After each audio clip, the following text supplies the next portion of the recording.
Hey, good morning, it's Owen Bigland. This is the Inside Edge video blog. Okay, this is going to be a rapid fire, what I'm going to call a potpourri of topics that I'm going to roll through here. Some of them are going to be a bit of a rant, some things that are on my mind and what's going on in the market right now. It's been a month since I took a run at Vancouver City Hall, so I got to do one against them here. I'm due for one. So here we go. A couple of things first here. First off, I meant to blog about this a few weeks ago, but about 2 weeks ago I went to pick up my weekend edition of the Wall Street Journal.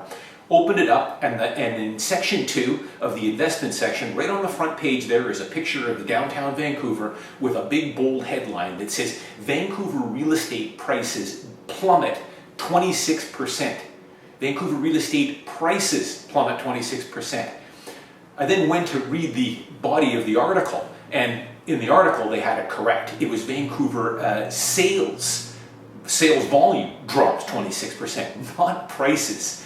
And this happens a lot, and I've seen this on blogs lately, people claiming that Vancouver prices are plummeting. They're not.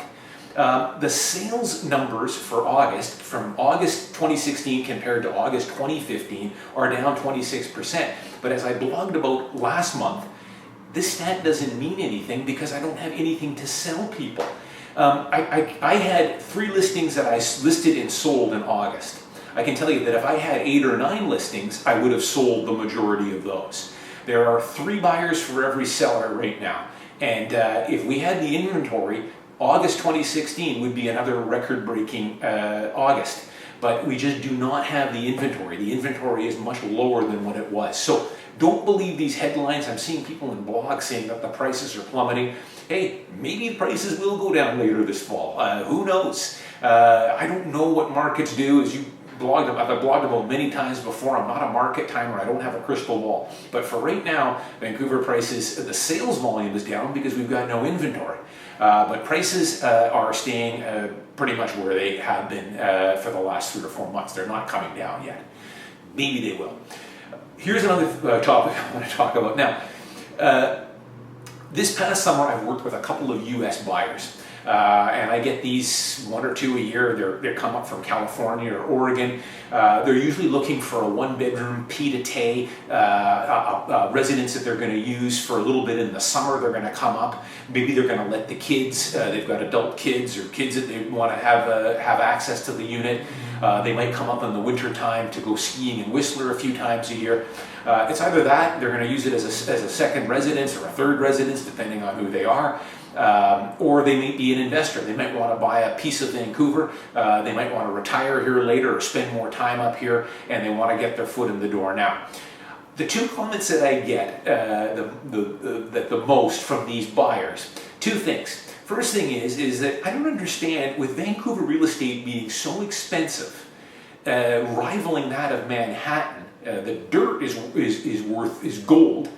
Why are you guys building low-rise and mid-rise buildings still? Why aren't you building higher buildings, increasing the density? That's the first comment I get. The second comment is we went to go out for dinner last night and opened my Uber app and discovered that you guys don't have Uber. What gives? Are you living in the Stone Ages? And yeah, I have to tell them we are living in the Stone Ages. So here's my shot at Vancouver City Hall as far as Uber goes. I use Uber a lot when I travel to New York, California, San Francisco, Southern California, London. I use it everywhere. It's a great service. I think a lot of you have probably used Uber. I think we're now the largest city in the world that still doesn't have Uber. It's amazing that we don't, especially a city like Vancouver, which is landlocked a lot. It's surrounded with water and bridges. It's a very compact city. The city of Vancouver has been promoting bike lanes. They're closing streets, removing parking. They don't want your car coming into Vancouver, let's face it. Now, I don't have too big of a problem with that. I've got an office in Vancouver here, and I've got an office in Richmond, and I'm an avid cyclist. So I'm starting to ride my bike to a lot more appointments now in the Vancouver area. But for people having to drive into Vancouver, it's getting to be a pain. And Vancouver knows that. They don't want your car coming into the city. The other thing is Vancouver, now developers are not able to put a parking space in for every unit. I blogged about this last year when I bought another investment unit without parking, which turned out great. There's a massive amount of millennials now that don't have cars and want to rent an apartment without parking because they don't have a car. That's how they can afford to live in Vancouver. So the city of Vancouver is doing everything they can to stifle car use. Bike lanes, units with no parking, and we don't have Uber. It's amazing in this day and age, but that's Vancouver City Hall. The other thing I want to talk about on the density, and I've been rambling on that all summer, how we don't have any supply.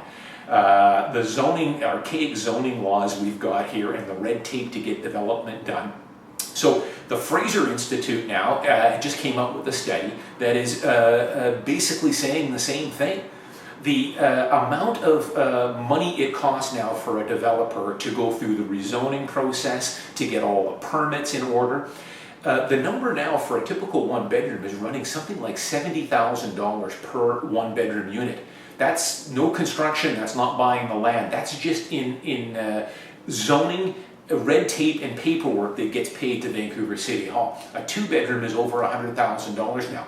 Now that price is just simply passed on to the buyer.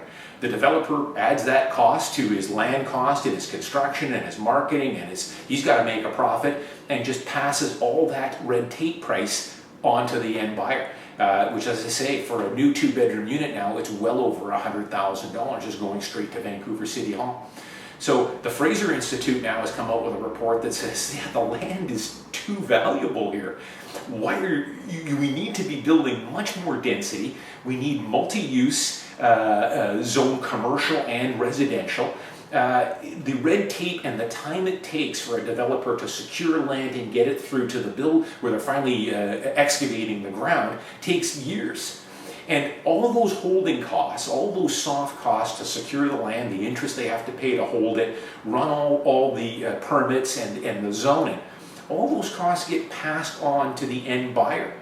So I've said all along, Vancouver City Hall speaks with forked tongue. They talk about wanting to do something about affordability, but they continue to add more layers of bureaucracy in getting zoning and adding more cost to the construction. We should be building a lot more density. The Fraser Institute, and there's been several others that have come out recently wondering what's going on. So there's a few ones I wanted to get off my back. The Uber, the zoning, the Fraser Institute, the Wall Street Journal.